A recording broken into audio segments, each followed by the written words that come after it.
मैं डॉक्टर अंतर्यामी कौशिक, मांगीलाल बागड़ी राजकीय महाविद्यालय नोखा, वनस्पति विज्ञान विभाग से आपके सामने प्रस्तुत हूँ। हम बीएससी भाग तृतीय में फर्स्ट पेपर में इकोलॉजी एंड एनवायरनमेंट, पारिस्थितिकी एवं पर्यावरण की पहली यूनिट के बारे में बात कर रहे थे।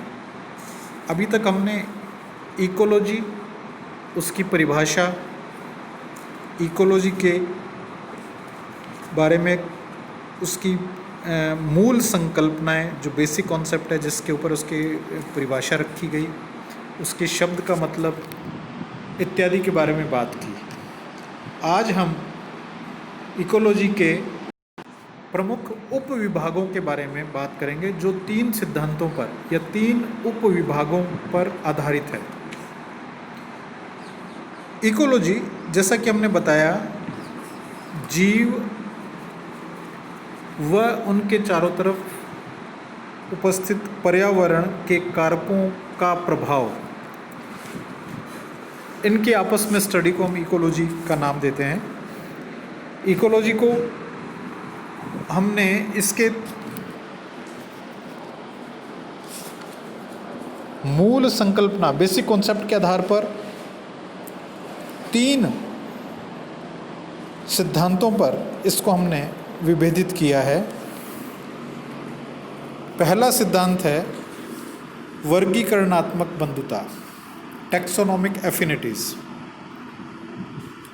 सबसे पहले हमें पता होना चाहिए कि टैक्सोनॉमी क्या है। वह शाखा विज्ञान की जो जीवों के वर्गीकरण का कार्य करती है। टैक्सोनॉमी पादप व जंतु दोनों में अलग अलग रूप से जीवों का वर्गीकरण करती है।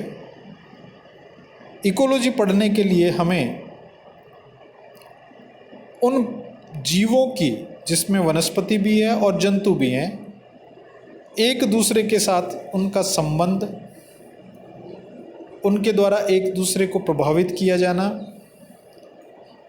उनके द्वारा उत्पन्न कारक जो उनको एक दूसरे पर निर्भर रखते हैं, इत्यादि इत्यादि कारकों का अध्ययन करना होता है। इसलिए टैक्सोनॉमिक एफिनिटीज़ के आधार पर, वर्गीकरणात्मक बंधुता के आधार पर हम इकोलॉजी को 2 प्रकारों में विभेदित कर देते हैं। पहली पादप पारिस्थितिकी, प्लांट इकोलॉजी, और दूसरी जंतु पारिस्थितिकी या एनिमल इकोलॉजी। क्योंकि दोनों समूह, जीवों के दोनों समूह एक दूसरे से भिन्न हैं, दोनों को प्रभावित करने वाले कारक भिन्न हैं, इसलिए टैक्सोनॉमी के आधार पर इन दोनों समूहों को अलग अलग बांट दिया जाता है और उनकी इकोलॉजी, उनके प्रभाव, उनके ऊपर पड़ने वाले प्रभाव इत्यादि का अध्ययन किया जाता है। चूंकि दोनों समूह एक दूसरे से अलग अलग हैं, लेकिन फिर भी एक दूसरे से जुड़े हुए हैं, अतः मॉडर्न इकोलॉजी प्लांट और एनिमल इकोलॉजी में कोई डिफरेंस नहीं करती। इकोलॉजी में सभी प्रकार के जीव और उनके वातावरण के बीच आपसी संबंध, उनकी एक दूसरे पर आत्मनिर्भरता दिखाते हैं।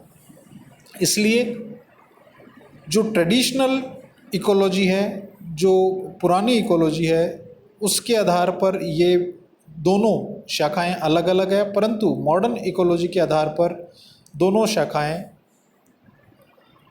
शाखाओं के मध्य कोई अधिक अंतर नहीं है। दूसरा सिद्धांत, इकोलॉजी को हम आवास के आधार पर विभेदित कर देते हैं। जैसे स्वच्छ जल में पाए जाने वाले जीव, प्लांट या एनिमल, घास के मैदान में पाए जाने वाले जीव, वन में पाए जाने वाले जीव, या शुष्क भूमि पर पाए जाने वाले जीव, इत्यादि इत्यादि अलग अलग प्रकार जो जीवों के आवास हैं, अलग अलग प्रकार के आवास हैं, उनके आधार पर हम अलग अलग जीवों की इकोलॉजी का अध्ययन करते हैं। तो दूसरा आधार या सब डिवीजन जिसके बेस पर हम इकोलॉजी को विभेदित कर सकते हैं वह है आवास। तीसरा स्तर आता है लेवल ऑफ ऑर्गेनाइजेशन या संगठन के स्तर पर। संगठन का स्तर यानी कि जो इकोलॉजी में या पारिस्थितिकी में जीव किस प्रकार से एक दूसरे पर निर्भर हैं, किस प्रकार से एक दूसरे को प्रभावित करते हैं, किसी भी जीव और उसकी कम्युनिटी, उसके समुदाय का संगठन किस प्रकार से है, यह तीसरा आधार है जिसके आधार पर हम पारिस्थितिकी को विभेदित कर सकते हैं। मुख्यतः इसे हम दो प्रकारों में विभेदित करते हैं, स्व पारिस्थितिकी ऑट इकोलॉजी और सिन इकोलॉजी या संग पारिस्थितिकी। सबसे पहले हम बात करते हैं स्व पारिस्थितिकी की या ऑट इकोलॉजी की। इस प्रकार की पारिस्थितिकी में, इस प्रकार की इकोलॉजी में किसी एक जाति के जीवों का अध्ययन किया जाता है। अर्थात इकोलॉजी में इस प्रकार की किसी एक जाति पर उनका आपस में एक दूसरे के साथ व्यवहार, उनका उस एक जाति का ही पर्यावरण से संबंध, कारकों से संबंध, उसको प्रभावित करने वाले कारक इत्यादि इत्यादि का अध्ययन जब किया जाता है तब हम उसे ऑट इकोलॉजी कहते हैं। इस प्रकार की इकोलॉजी में एक जाति की आवश्यकता, उसका विकास व उसके पर्यावरण पर प्रभाव और पर्यावरण के उस पर प्रभाव, इस प्रकार की इकोलॉजी में जो एक यूनिट है या जो अध्ययन की इकाई है, स्टडी ऑफ यूनिट है, वो है एक जाति। उसका भौगोलिक वितरण, जियोग्राफिकल डिस्ट्रीब्यूशन, उसकी स्ट्रक्चर, उसका जीवन चक्र, उसको प्रभावित करने वाले इकोलॉजिकल फैक्टर्स या उसके द्वारा प्रभावित किए जाने वाले फैक्टर्स इत्यादि का अध्ययन हम ऑट इकोलॉजी में करते हैं। दूसरा आता है हमारे पास में सिन इकोलॉजी। सिन इकोलॉजी में हम अलग अलग जीव, पादप, जंतु, सूक्ष्म जीवी, सिन शब्द जैसे दिखा रहा है, सिन मतलब आपस में जुड़े हुए सभी प्रकार के जीव समूहों का एक दूसरे पर प्रभाव या उनका पारिस्थितिकी कारकों पर, इकोलॉजिकल फैक्टर्स पर प्रभाव या इकोलॉजिकल फैक्टर्स पर उन पर प्रभाव यदि हम स्टडी करते हैं, यानी कि एक से अधिक जाति, एक से अधिक स्पीसीज की अगर स्टडी एक साथ की जाती है उसे हम सिन इकोलॉजी कहते हैं। इसे हम निम्न 4 प्रकारों में विभेदित कर सकते हैं। सबसे पहले पॉपुलेशन इकोलॉजी, समष्टि पारिस्थितिकी। नंबर 2 कम्युनिटी इकोलॉजी, समुदाय पारिस्थितिकी। नंबर 3 बायोम इकोलॉजी, जीवोम पारिस्थितिकी। और नंबर 4 इकोसिस्टम इकोलॉजी या पारिस्थितिकीय पारिस्थितिकी। चारों को हम अलग अलग समझते हैं। Number 1 population ecology. इस प्रकार की इकोलॉजी में शुद्ध रूप से एक जाति, जैसा कि हमने ऑट इकोलॉजी में पढ़ा था उस प्रकार से, लेकिन वहाँ पर सिर्फ एक जाति का प्रभाव पड़ा गया था। यहाँ पर एक जाति पर अन्य जातियों का प्रभाव, अन्य कारकों का प्रभाव, उन जीवों का आपस में एक दूसरे पर निर्भरता, उनका आकार, उनकी वृद्धि दर इत्यादि इत्यादि अन्य फैक्टर्स इस प्रकार की इकोलॉजी में पढ़ते हैं।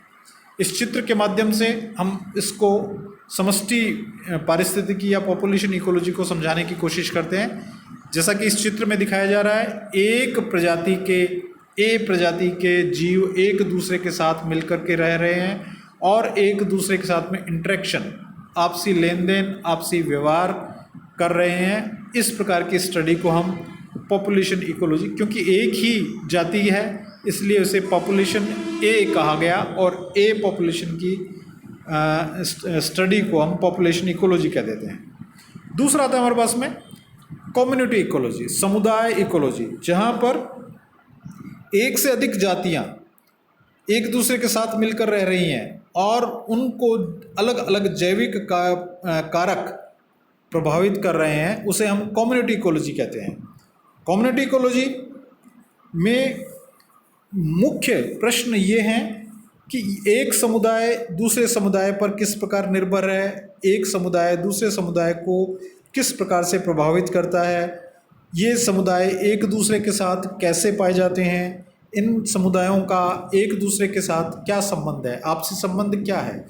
इस चित्र के माध्यम से हम दिखाना चाहते हैं। इस चित्र में 4 समुदाय A, B, C व D 4 समुदाय परस्पर एक दूसरे के साथ इंटरेक्शन में पाए जा रहे हैं। इस प्रकार की स्टडी को हम